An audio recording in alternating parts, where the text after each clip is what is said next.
បាទសួស្តីបងប្អូនទាំងអស់គ្នាចឹងថ្ងៃនេះមកថតសញ្ញានៅបងប្អូនមើលបន្តិចចឹងឥឡូវតែងថែបានមកគូទៀតវាឡើង11កងាណាបងប្អូនមានមេ8ហើយបា3នៅគាត់នេះវាជារបរការងារមួយដែលយើងឆ្លៀតពីយើងធ្វើការបងប្អូនឆ្លៀតពេលយើងចេះមើលវាទៅព្រោះកងាឥឡូវវាទីផ្សារល្អដែរហើយវាងាយស្រួលចិញ្ចឹមហើយតាមពិតត្រូវប្រឡងវាឲ្យវាទីស្មៅព្រោះស្មៅក្រៅច្រើនតែភាសាតំទិញមកថ្មីឲ្យខ្លាចវាទៅវងចាស់វិញអញ្ចឹងយើងដាក់ខាំងវាឲ្យវានៅមួយគ្នាឲ្យវាស្គាល់ក្នុងតិចសិនឲ្យវាស្គាល់ត្រង់បាទយើងប្រឡែងវាឲ្យវាទៅស៊ីស្មៅបងប្អូននេះយើងចេះឆ្លៀតទៅពេលដល់ខែដល់ពេលទៅវាគ្រាន់លក់ដោះស្រាយជីវភាពដែរតែយើងអត់ចិញ្ចឹមវាក៏តនេមួយថ្ងៃចោលអត់បានការងារអីចឹងយើងមានដីឆ្លៀតពេលយើងមើលវាខ្លះដាក់ទឹកដាក់ចំណីវាទៅទឹកងាចម្ដងកាលហើយយើងធ្វើការបានមកពីធ្វើការវិញយើងអាចឆ្លៀតពេលរៀបចំពេលងាយតាមទៀតវាហើយបងប្អូនចឹងអានេះវាជួយយើងបានមួយផ្នែកដែរទី1ជួយយើងឲ្យមានការងារបន្ថែមទី2កុំឲ្យយើងតនេទី3យើងក៏អាចរកចំណូលពីវាបានខ្លះបើសិនតែយើងចិញ្ចឹមទៅវាបានកើតជាកូនកើតជាចៅបងប្អូនអាចយើងអាចធ្វើម្ហូបអីក៏បានសាច់លើយើងហ្នឹង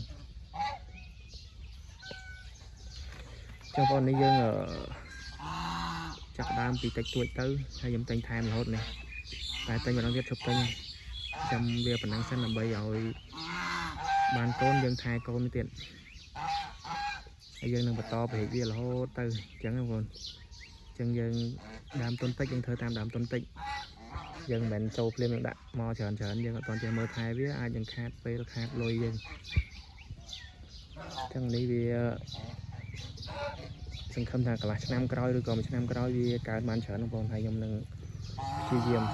ទុកវាបានច្រើនដើម្បីឲ្យវាកកូនកចៅណាអានេះបើសិនជាយើងមើលត្រឹម50-60អីទៅក៏មួយខែយើងបានកូនវាច្រើនដែរអញ្ចឹងយើងអាចរំពឹងចំណូលពីនឹងបានមកតង់ទៀតភាសាកងានឥឡូវនៅខាងខ្ញុំនេះវាទីផ្សារវាគួរសមដែរបងប្អូនយើងអាចលក់បាន1គីឡូ20000នេះដែរហើយកងានមួយវា3-4គីឡូចាំហើយជា4ខែទៅ5ខែយើងបានលក់ហើយយើងមានកន្លែងវាលែង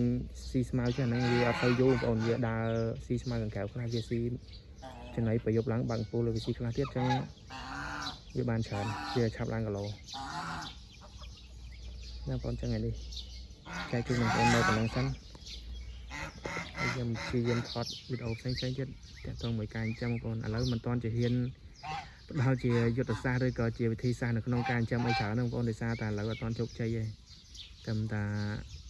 យើងទិញដាក់ថែមអញ្ចឹងយើងអត់ទាន់ជោគជ័យយើងអត់ទាន់ហ៊ានចែកម្លែកអីច្រើនបងប្អូនគាត់ថាចែកជាវីដេអូឲ្យបងប្អូនកំសាន្តលេងហើយនឹងលើកទឹកចិត្តបងប្អូនយើងដែលទំនេរពីការងារមានពេលទំនេរខ្លះយើងអាចចិញ្ចឹមបានយើងឆ្លៀតពេលចិញ្ចឹមបងប្អូនណាបងអរគុណច្រើនជួបនៅវីដេអូក្រោយអរគុណ